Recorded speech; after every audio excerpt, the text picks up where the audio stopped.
నా సొంతగా బలం ఉంది, నాకు చెయ్యి ఉంది, 4 ఏళ్ళు ఉన్నాయి, 5 ఏళ్ళు ఉన్నాయి, బండి ఉంది, కారు ఉంది, కీస్ ఉంది, డబ్బులు ఉన్నాయి, అన్ని ఉన్నాయి, అది ఉంది.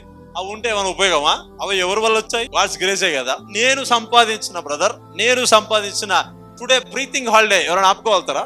ఎవరు ఆపుకోగలుగుతారా?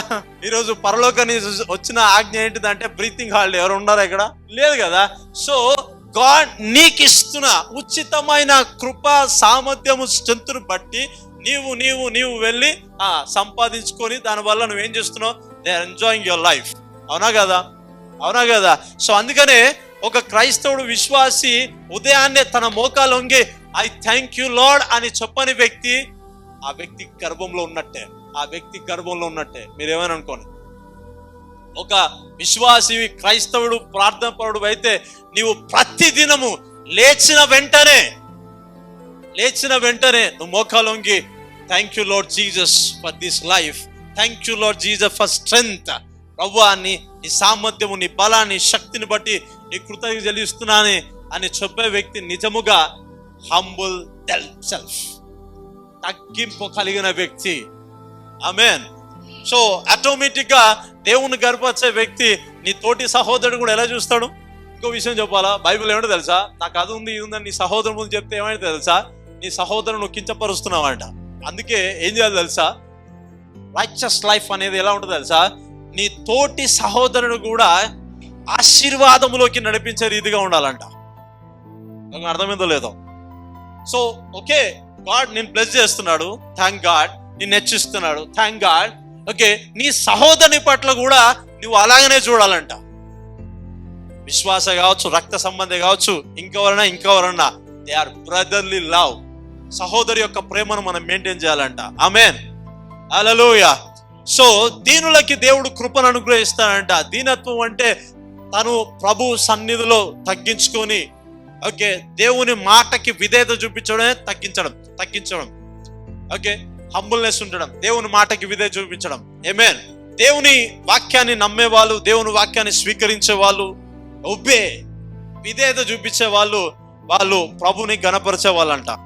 ఎప్పుడైతే దీనత్వంలోకి వస్తామో, హంబుల్నెస్కి వస్తామో, వి రిసీవ్ ద గ్రేస్. మనము దేవుని యొద్ద నుంచి కృప పొందుకుంటామంట. బైబిల్లో మనం చూస్తూ ఉంటాం, అబ్రహామునైనా, ఇస్సాక్ అయినా, వీళ్ళంతా ఎవరిపైన ఆధారపడ్డదండి? అవునా? వారికి గొర్రెలు ఉన్నాయి, మేకలు ఉన్నాయి, ఒంటెలు ఉన్నాయి, దాసులు ఉన్నది. But they are not proud, they are not in the boost. Okay, వాళ్ళకు వాళ్ళు బూస్ట్ చేసుకుని ఏం లేదు. I thank you lord. Hallelujah. Abraham ఎట్లా వచ్చాడండి? పెట్టే బయట చదువుకొని వచ్చాడు. అవునంటారు కదంట.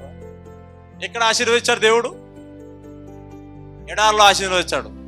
ఈసీఎల్లో కాదు, దమ్మాయిలో కాదు, ఎడారిలో. Praise the Lord. హల్లెలూయా. దేవుని మాట వినేవాళ్ళు, విధేయత చూపించే వారిని దేవుడు ఖచ్చితంగా లేవనెత్తాడు. ఇది మాత్రం ట్రూ, ఇది సత్యం. అందుకని నువ్వు ప్రతిసారి humble your self, give thanks to the lord. కలిగిన దాన్ని బట్టి, ఇచ్చిన దాన్ని బట్టి, హెచ్చింపు కలుగుతున్న దాన్ని బట్టి, నీకు ఇచ్చిన కారు కీస్ని బట్టి కూడా దేవునికి స్తోత్రం. హల్లెలూయా. హల్లెలూయా. అలాగైతే నీ దీవెన, ఆశీర్వాదాన్ని ఎవరు ఆపలేరు. అపవాది అసలుకే ఆపదు. ఎందుకు తెలుసా? వాని గుణ లక్షణాలు నీలో లేవు కాబట్టి. Praise the lord. So humbleness, విధేయత, తగ్గింపు ఏం చేస్తుందంటే ప్రభు దగ్గర నుంచి కృపను పొందుకుంటుందంట. రూట్ ఏంటి తెలుసా? ఈ ప్రైడ్ అనేది ప్రతిదానికి రూట్ అంట, వేరు అంట. ఈవిల్ థింగ్స్, అపవాది యొక్క క్రియలు అన్నిటికీ ఇది ఫౌండేషన్, రూట్ గా ఉంటదంట. ఆమేన్. హల్లెలూయా. అర్థమవుతుందా? ఎవ్రీథింగ్, ప్రతి దానికి పడిపోవడానికి, బలహీనపడడానికి, నీలో ఇవన్నీ రావడానికి ఏంటి తెలుసా? కారణం ఇదే అంట, ప్రైడ్. అందుకనే ప్రతిసారి మనల్ని మనము అద్దంలో చూసుకుంటాం కదా. అందుకే ప్రతిసారి వాక్య కోణంలో చూసుకోవాలంట. వాక్య కోణంలో సరి చేసుకోవడం తప్పుందా? అవునా? బట్టలు పెట్టుకున్నా లేదు తప్ప, ఖరాబ్ చూసుకోవడం తప్ప, దూకోవడం తప్ప, తప్పులేదు. మంచిగా ఉండడం తప్పేం కాదు కదా. సో అలాగనే వాక్యం దగ్గరకు వచ్చి నాలో ఏమైనా ఉన్నాయా అని సరి చేసుకోవడం తప్పే ఉంది. అందుకే ఏమన్నాను, మెయింటైన్ ఎ రైచస్ లైఫ్. నీతిగల జీవితాన్ని మనం ఏం చేయాలి తెలుసా? కాపాడుకోవాలంట. ఎవరి కోసం? అది మన కోసం కాదు, దేవుని కోసం. మనం ప్రభు సాక్షిగా బ్రతుకుతున్నాం ఇక్కడ. ఓకే, అంటే మనల్ని చూసిన, ఎదుర్కొన్న ప్రతి వాళ్ళు నిన్ను చూసి యేసుని గుర్తుపట్టాలి. Praise the Lord. ఓకే, అర్థమైందా? ఓకే, లాస్ట్ వీక్ చెప్పింది పీటర్ని కలుసుకున్నా, oh they are with Jesus. జాన్ని కలుసుకున్నా, హీఈస్ ఆల్సో విత్ జీసస్. పౌల్ని కలుసుకున్నా, పౌల్కి విజిటేషన్ వచ్చింది. ఆమేన్. అర్థమైంది? ఓకేనా? అర్థమైతే ఓకేనా? లూకాని కలుసుకున్నా, ఇతను కూడా 12 మంది దాంట్లో. యూదాని కలుసుకుంటే చెప్పండి యూదా కలుసుకుంటే చెప్తారా లేదా? బట్ మధ్యలో తన యొక్క ఫలాన్ని పోగొట్టుకున్నాడేమో కానీ ఎవరిని కలుసుకున్నా, డిసైపుల్స్ని ఎవరిని సెకండ్, తోమాని కలుసుకున్నా, తోమాలు ఉన్నా ఎవరన్నా ఇక్కడ? ఎవరు లేరు. దేవునికి స్తోత్రం. హల్లెలూయా. తోమాని కలుసుకున్నా మనం ఏం గుర్తుపడతాం? ఎవరిని చూస్తాం? అవును కదా? సో ప్రజలు కూడా మనల్ని చూసి మనం కలుసుకున్నప్పుడల్లా మన నుంచి ప్రభుని చూడాలంట.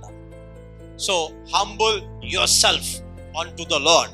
దేవుని ఎదుట నిన్ను నువ్వు తగ్గించుకోవడం వల్ల ప్రభు నిన్ను ఖచ్చితంగా హెచ్చిస్తాడు. ఆమేన్.